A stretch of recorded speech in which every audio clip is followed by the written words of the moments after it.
I've been blessed with my fair share of tragedy, and I say blessed with it because it's given me an opportunity to move through it and get on the other side and actually use it to create something greater. And so I'm grateful for that. I'm grateful for that experience, because it's really in these moments that test us that we get to see what we're made of, and we get to find out what actually supports us move through that, what's actually effective.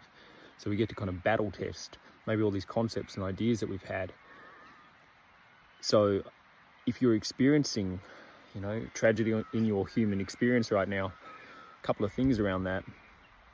I wanted to remind you the importance of not being part of the tragedy.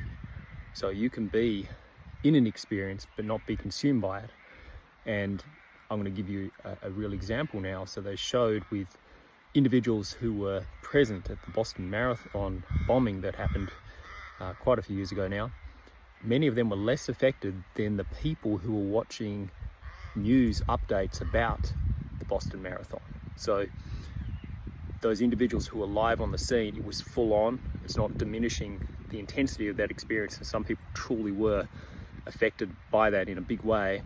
But then holistically, there were all these people who were just watching the news feeds about that experience who got very affected by that. And so that's worth remembering. Don't get caught up in the tragedy. Don't become part of the tragedy, and don't allow it to consume you. My strongest encouragement when you're experiencing massive adversity, or you're witnessing others experiencing massive adversity, wondering what can you do, is to come back and find your center, come back and focus on the controllables, focus on bringing a level of order to your own life.